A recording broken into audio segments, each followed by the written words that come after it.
गुरुर्ब्रह्मा गुरुर्विष्णू गुरुर्देव महेश्वरा सद्गुरु साक्षात् परब्रह्म तस्मै श्री सद्गुरुवे नमः। जय जय रघुवीर समर्थ श्रीराम समर्थ। ओम श्री गुरुदत्तात्रेय श्रीपाद श्री वल्लभाय नमः। सकाळच्या या सुंदर शुभ्र वातावरणामध्ये सर्व भाविक सज्जनांचं मायबापांचं मनापासून स्वागत आहे। सद्गुरु चरणांना नतमस्तक होऊन आपण या निरूपणास सुरुवात करूया। पहा, सद्गुरु सांगतात की हा मानव देह आहे ना, बघा त्याच्याकडे जेव्हा काही नसतं, त्याच्याकडे धन संपत्ती काहीच नसते, तेव्हा तो परमेश्वराच्या पाठीमागे लागतो, परमेश्वराची पूजा अर्चा करायला लागतो। पण जेव्हा परमेश्वराची कृपा दृष्टी होते ना, तेव्हा त्याच्याकडं भरपूर धन संपत्ती सर्व गोष्टी येतात। आणि जेव्हा धन संपत्ती या गोष्टी आल्या ना, तर नंतर तो परमेश्वराला विसरून जातो। का बरं असं का करतो? बघा, आपण पण आपल्या जीवनामध्ये या गोष्टी करत आहोत। बघा, प्रत्येकानं प्रत्येकाशी विचारा, आपले दिवस होते कसे आणि ज्या दिवसापासून आपण या भक्ती मार्गामध्ये आलो आहोत त्या दिवसापासून आपले दिवस झाले कसे? बघा, तुम्ही विचार करा। जोपर्यंत तुम्ही या गोष्टीचा विचार करत नाही ना, बघा आपलं सुख, आपली धन संपत्ती बघा आहे त्याच जागेवर राहिलेली आहे। आपण विचार करतोय की अजून वाढत का नाही, आहे तिथेच आहे। पण हे मानवा, तू रोज 2 वेळा उपासना करायचा, अगोदर भक्ती मार्गामध्ये श्रवणामध्ये राहायचा। आता तू रेग्युलर श्रवणाला जात नाही, दर वेळेला श्रवणाला जात नाही, तुझ्या नुसत्या दांड्या चालू असतात, कपाळाला गंध लावत नाही। बघा, उपासना रोज होत नाही, उपासना रोज होत नाही। त्याचं कारण विचारल्यानंतर तू काय म्हणतोस की मला वेळ नाही, टाईम नाही। बघा, अगोदर जेव्हा धन संपत्ती याच्याकडे नव्हती तेव्हा भरपूर वेळ होता, भरपूर टाईम होता। पण आता धन संपत्ती सुख सोयी आल्या तेव्हा देवाला म्हणतो की तू कोण देवा, मी तुला ओळखत नाही। बघा, जेव्हा आईच्या पोटातून जेव्हा मूल जन्माला येतं, बाळ जन्माला येतं, जेव्हा पहिल्यांदा देव त्याला विचारतो की तू आता या पृथ्वी तलावर जाणार आहेस आणि या पृथ्वी तलावर जाण्यासाठी तू सज्ज झाला आहेस आणि इथे तुला भजन कीर्तन देवा सर्व करायचं आहे। तेव्हा तो बाळ देवाला वचन देतो पोटामध्ये की हो देवा, मी तुझं सर्व भजन कीर्तन श्रवण मनन सर्व भक्ती करेल, तू मला आता बाहेर काढ, मला या पोटातून मला बाहेर काढ। बघा, नंतर जेव्हा या मुलाचा जन्म होतो, या सृष्टीमध्ये येतो, तेव्हा परत हा माणूस देवाला जेव्हा जन्माच्या अगोदरच फसवतो। या माणसाचं खरं तर असं म्हणतात, माणूस हा चुकीचा पुतळा आहे। जेव्हा जन्माला येतो ना, तेव्हाच देवाला फसवतो, तरीसुद्धा देव याच्यावर फसवलं तरीसुद्धा विश्वास ठेवतो। बघा, तेव्हा जन्माला येतो तेव्हा म्हणतो काय की मी तुला वचनच दिलं नाही। बघा, आणि मग हा वचन विसरतो आणि नंतर बघा त्याची अधोगती चालू होते। जोपर्यंत त्याला काही समजत नसतं, कोणी सांगेल ते ऐकत असतो। म्हणून माणसाला संस्कार किती महत्त्वाचे असतात बघा। की देवाची त्याला आठवण, देवाने त्याला वचन, देवाला त्याने वचन दिलेलं असतं, त्याला माहीतसुद्धा नसतं.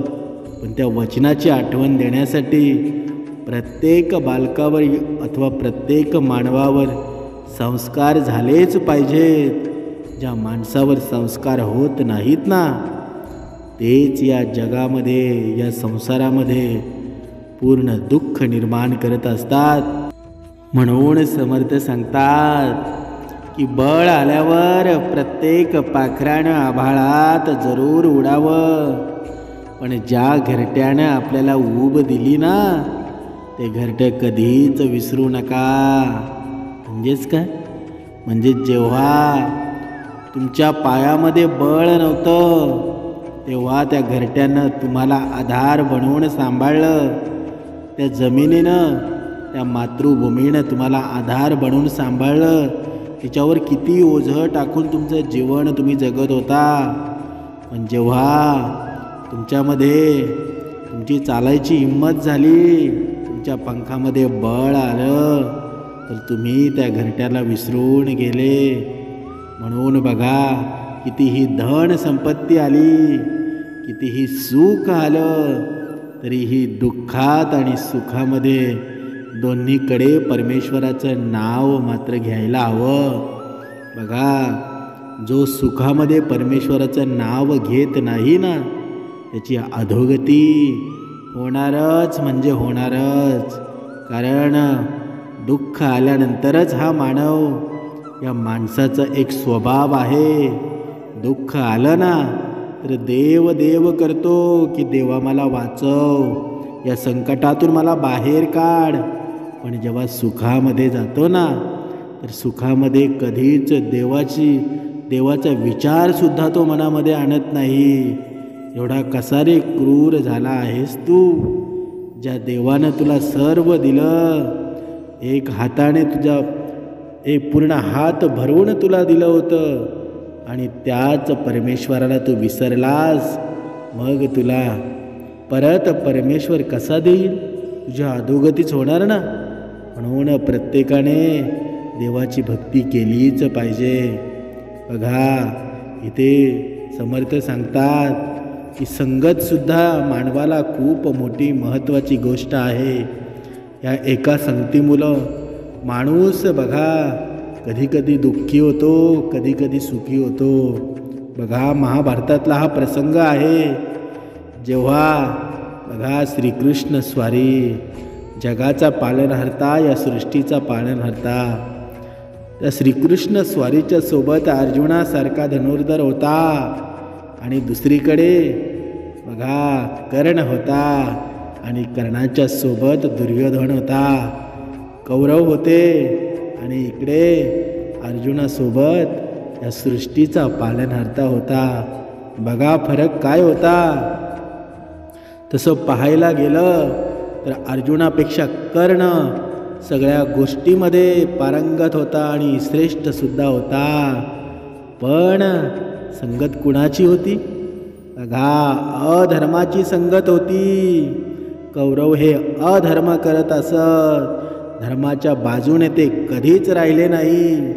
म्हणून बघा, कर्णाचा कौरवांमुळं बघा त्याच्या जीवनामध्ये दुःख निर्माण झालं. पूर्ण युद्धामध्ये तो पराजित झाला. पण इकडे अर्जुन धर्माच्या सोबत होता. बघा, या पालनहर्ताच्या सोबत होता. त्याच्या पाठीवर आशीर्वाद श्रीकृष्ण स्वारींचे होते. म्हणून बघा, संगतीचा परिणाम एवढा मोठा आहे ना. म्हणून आपल्या जीवनामध्ये संगत खूप महत्त्वाची आहे.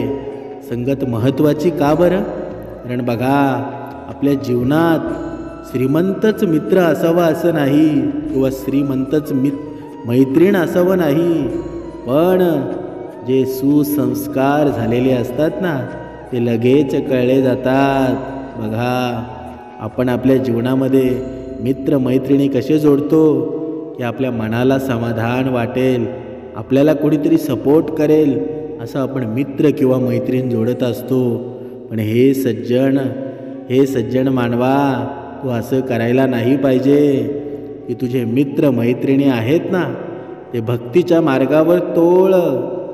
किती भक्तिवान आहे, परमेश्वरला किती मानतात. कारण तुझ्या आजूबाजूची परिस्थिती असते ना, ती तुझ्यावर खूप लक्ष ठेवून असते, तुझं मन विचलित करत असते.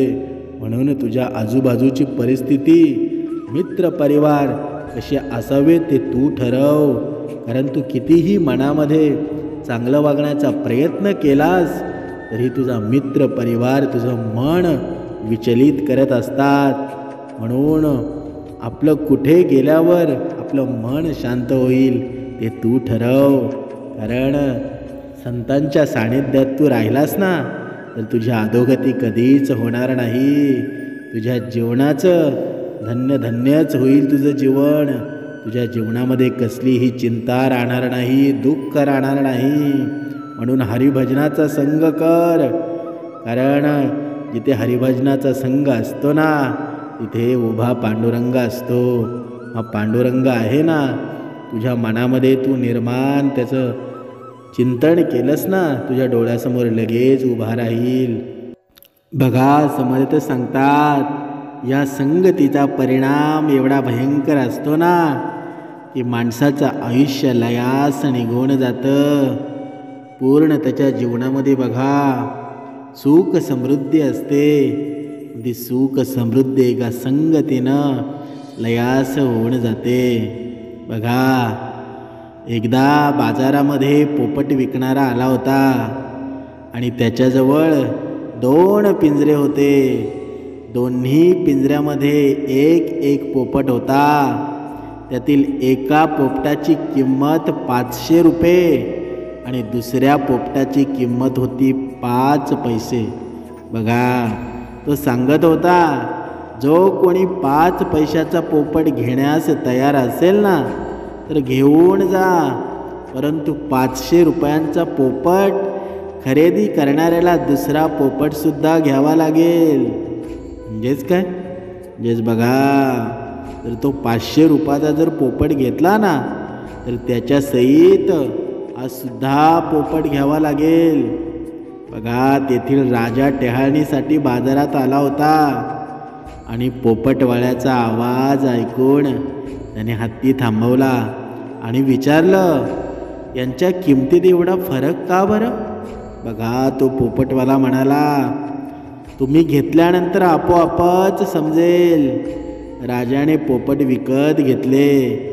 ज्यावेळी तो झोपायला लागला ना, त्यावेळी 500 रुपयांच्या पोपटाचा पिंजरा त्याच्या पलंगावर टांगण्यासाठी नोकराला सांगितलं आणि सकाळचे 4 वाजल्यावर राम राम सीताराम असं भजन पोपटाने सुरू केलं. बघा, त्यानं सुंदर श्लोक पण म्हटलं. राजाला प्रसन्न वाटलं. राजाची पहाट एवढी शुभ्र आणि सकाळ झाली ना, की राजाला असं वाटलं, माझ्यासारखा पुण्यवान खरं तर मीच आहे. बघा, दुसऱ्या दिवशी राजाने दुसऱ्या पोपटाचा पिंजरा ठेवला. जशी सकाळ झाली तसे पोपटाने घाणेरड्या शिव्या देण्यास सुरुवात केली. राजाला राग आला. त्याने नोकराला सांगितलं की या पोपटाला मारून टाका. हा पोपट माझ्या राजवाड्यात सुद्धा इथे ठेवू नका. याला शिक्षा द्या.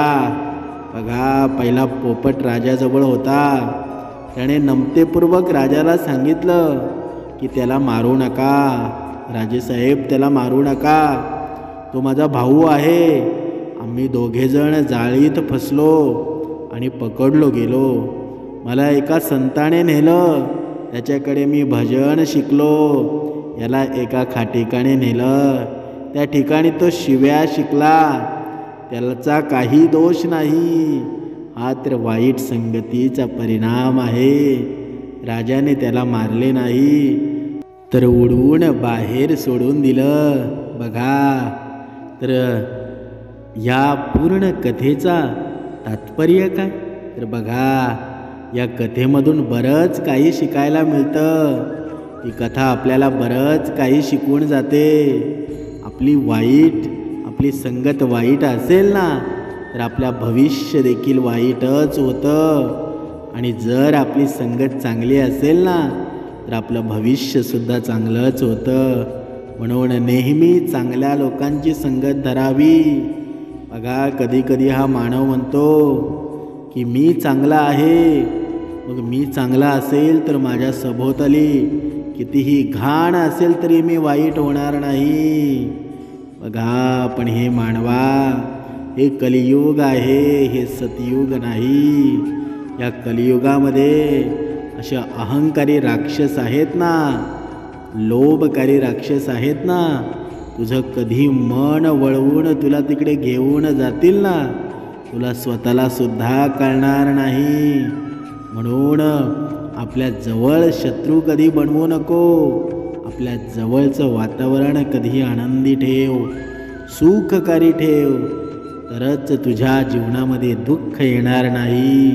म्हणून संगत माणसाने एवढी छान करावी ना, म्हणून संगत हरिभजनाची करावी, सद्गुरूंची करावी. कारण या जगामध्ये तारणार फक्त तुला सद्गुरू आहेत, नाहीतर सगळेच बुडवण्यासाठी आलेले आहेत. या अहंकारी राक्षसासारखी काही मानव आहेत, ते तुला या जीवनामध्ये बुडवण्यासाठीच आलेले आहेत. म्हणून जरी प्रत्येकामध्ये परमेश्वर आहे, पण त्या परमेश्वराला माणसाने बाजूला ठेवून या अहंकारी राक्षसाला जवळ केलेलं आहे. आणि ते तुझ्यासाठी चांगलं नाही मानवा. म्हणून ज्यामध्ये तुला हरिभक्त दिसतो ना, हरिभक्त संत दिसतो ना, त्याच्याशी तू संगत कर.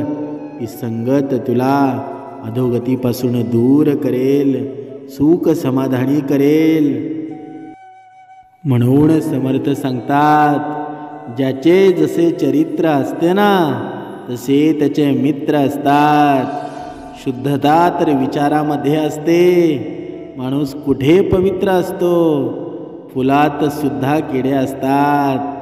बघा, दगडात सुद्धा हिरे असतात. वाईट सोडून चांगलं बघा, माणसात सुद्धा देव दिसेल. अशक्य असं काहीच नसतं.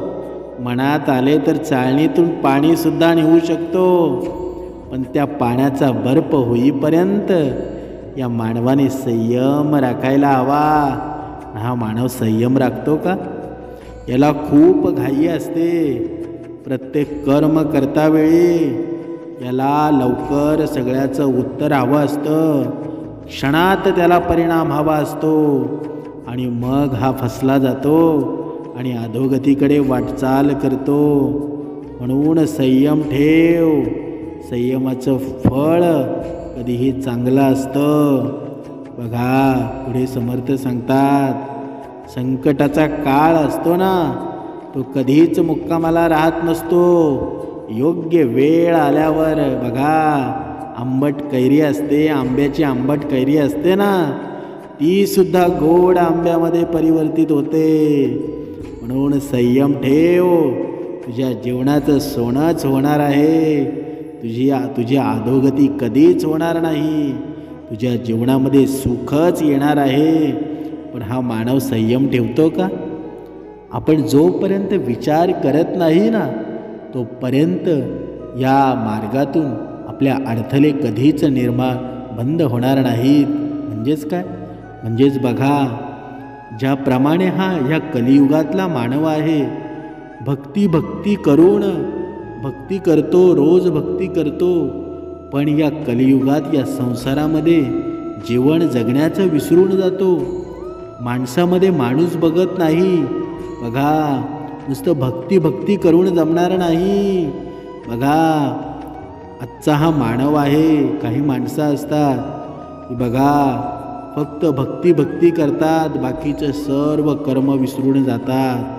की बघा, त्यांना असं वाटतं की मला परमेश्वर प्राप्त झालेला आहे आणि हा परमेश्वर प्राप्त झालेला आहे, मला कुणाचीही गरज नाही, माझा मी स्वतः समर्थ आहे. आणि हे मानवा, हा देव कशामध्ये आहे तुला समजला तरी आहे का? या माणसामध्येच देव आहे. तू या माणसामध्येच बघ. तू जे कर्म करतोय ना, त्याच्यामध्येच देव आहे.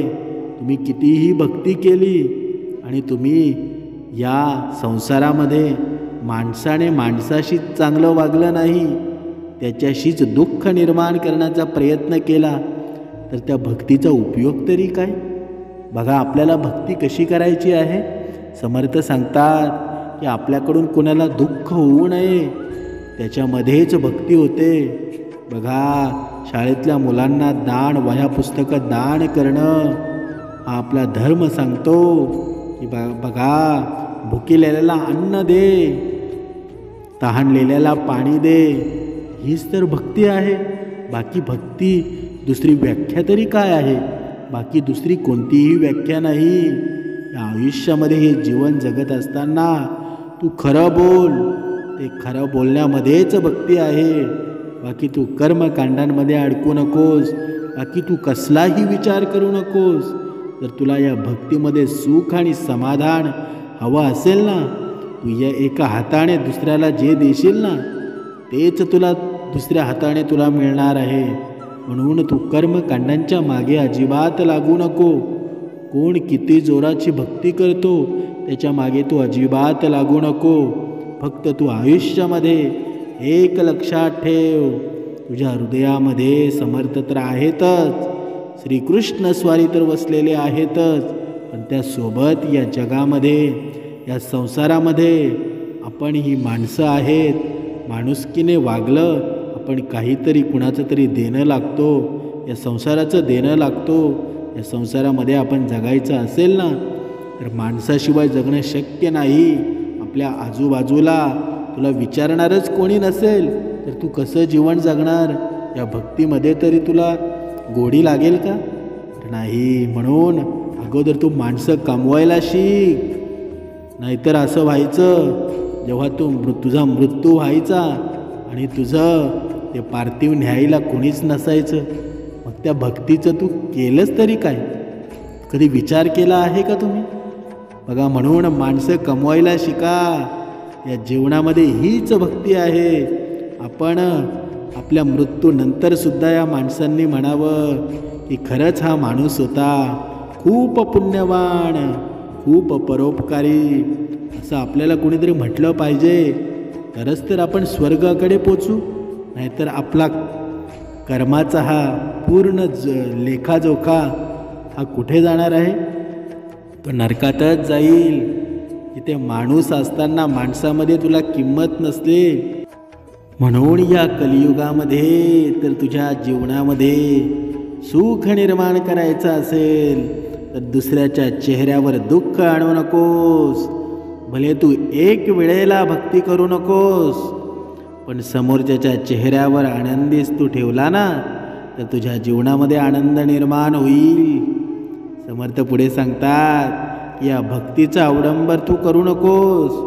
भक्ती करून त्याचा तू अवडंबर करत आहेस आणि खरी भक्ती करायला तू विसरला आहेस. या माणसामध्येच देव आहे. बघा, पुढे समर्थ सांगतात, या जीवनात चुका, अपयश आणि नकार हा प्रगतीचा भाग असतो. कारण कोणीही यांना सामोरे न जाता यशस्वी होऊ शकत नाही. नाचणारा मोर असतो ना, आणि पैशांचा जोर असतो, तो कधीच कायमस्वरूपी नसतो. काळ संपला की पिसारा आणि पसारा आटपावा लागतो. म्हणून जोपर्यंत या परमेश्वराचं नाव तुझ्या मुखामध्ये घेता येईल ना, तोपर्यंत त्याचं गुणगान गा. पण हे गुणगान आपल्याला हे माणसं सोडून गायचं नाही, तर आपल्यासोबत माणसांना घेऊन गायचं आहे. त्याच्यातच आनंद आहे आणि त्याच्यातच यश आहे, समृद्धी आहे. म्हणून बघा, काळाच्या बरोबर चालण्याची अजिबात गरज नाही. आपण सत्याबरोबर चालायला हवं. बस एक दिवस काळ आपल्याबरोबर चालेल. फक्त परिश्रम घेताना नम्रता, सकारात्मक दृष्टिकोन आणि आनंदाने कर्म करीत राहायचं. बाकी सर्व माझा परमेश्वर पाहून घेईल, माझे सद्गुरू पाहून घेतील. तुला तुझं मन चालवायची गरज नाही, तुझी बुद्धी चालवायची गरज नाही. फक्त विश्वास ठेव की हे परमेश्वरा, मी मेहनत करतो आहे, या मेहनतीला किती फळ द्यायचं ते तुमच्या हातामध्ये आहे. तुम्ही ठरवा, परमेश्वरावर सोपून द्या, पण मेहनत मात्र करायला विसरू नका. कारण आपण म्हणतो या कलियुगामध्ये हा मानव काय म्हणत असतो की आपण या काळाच्या बरोबर चालायला हवं. पण अरे मानवा, या काळाच्या बरोबर चालण्यासाठी माझा सद्गुरू बघा, माझे समर्थ एक काळ चालवतो, तर तेच माझ्यासोबत असतील तर काळ माझ्यानंतर चालेल. मी पुढे असेल आणि काळ मागे असेल. म्हणून सद्गुरू का हवेत? तर सद्गुरू याचसाठी हवेत की हा काळ आपल्या मागे जाईल आणि आपण पुढे असू. हीच तर पावर आणि शक्ती, हीच तर केमिया या सद्गुरूंमध्ये आहे. म्हणून तर आपण सद्गुरूंची भक्ती का करावी हे याचं महत्त्वाचं उत्तर आहे. बघा, आयुष्यात कोणतीच गोष्ट कधीही कायमची नसते. एकतर तिचा काळ संपून जातो किंवा आपली वेळ संपून जाते. जीवन तणावपूर्ण करू नका, नेहमी हसण्यासाठी वेळ काढा. त्यामुळं आयुष्यातील वर्ष वाढतीलच असं नाही, परंतु वर्षातील आयुष्य मात्र नक्की वाढेल. बघा, म्हणून हे जीवन जगत असताना या मानवाने विचार करून या भक्ती मार्गामध्ये नाहून जीवन जगा. बघा, या जीवनाचा आनंद किती निर्माण होतो. पुढे समर्थ या मानवाला सांगतात, हे मानवा, श्रीमंती असो अथवा पुढारीपणा असो, हा केव्हा ना केव्हा वाऱ्यावर उडून जाणारच आहे.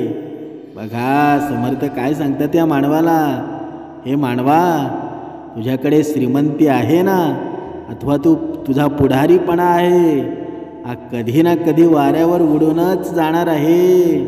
पण कायम टिकून राहणारी एकच गोष्ट आहे, ती म्हणजे काय? ती म्हणजे आपलं व्यक्तिमहत्त्व. नेहमी मनाने श्रीमंत राहा, कारण मनाने श्रीमंत राहणारी माणसं असतात ना, ती कधीच वाऱ्यानं उडून जात नाही.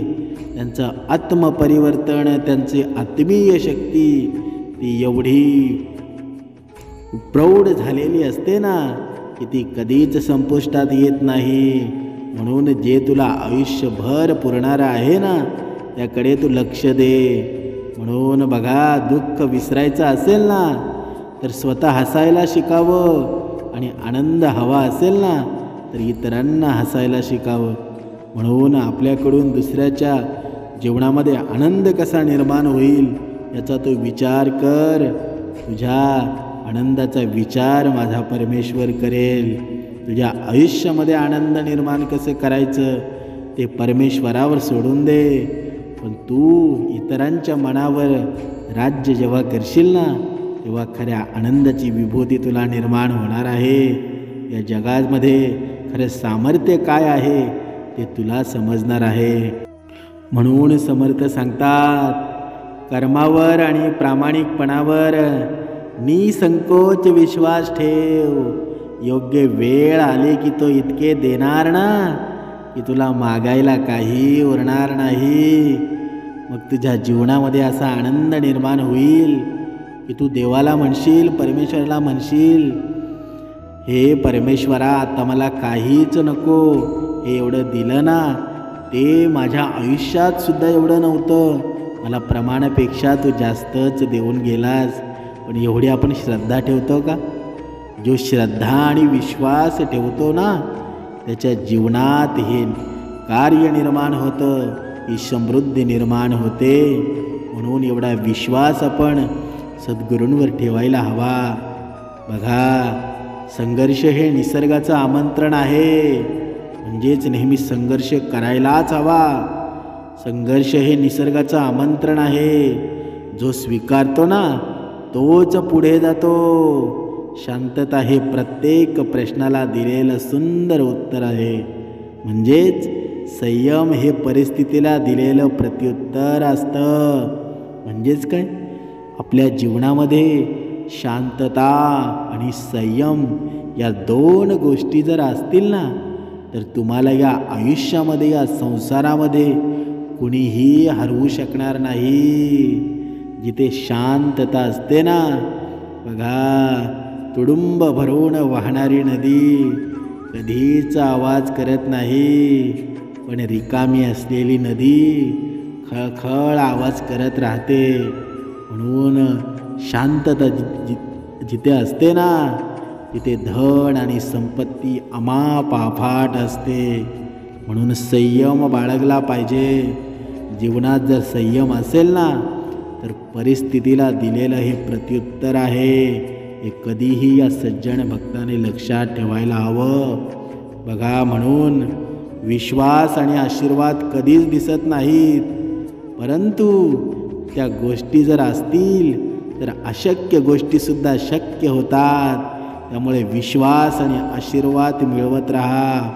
बघा, येणारा प्रत्येक क्षण, भेटणारा प्रत्येक मानव, प्रत्येक जीव, जेणेकरून आपल्याला आशीर्वाद मिळेल असं आपलं वागणं असावं. बघा, आपण कधीतरी कुणाच्या चेहऱ्यावर प्रेम निर्माण करतो ना, हास्य निर्माण करतो ना, त्याच्याकडून दिलेला आशीर्वाद काही वर्षाचे आणि काही पुण्याचे पुण्य, बघा, पापांचा नाश करत असतो आणि त्या पापांचं पुण्यामध्ये रूपांतर होत असतं. म्हणून दुसऱ्यांनी दिलेले आशीर्वाद कधीच वाया जात नाही. साक्षात ते आशीर्वाद परमेश्वराने दिलेले असतात. म्हणून या जगामध्ये, या जीवामध्येच देव आहे, या सजीवामध्येच देव आहे, हे जर प्रत्येक माणसाला समजलं ना, तर या जीवनामध्ये खरा आनंद निर्माण झाल्याशिवाय राहणार नाही. जय जय रघुवीर समर्थ.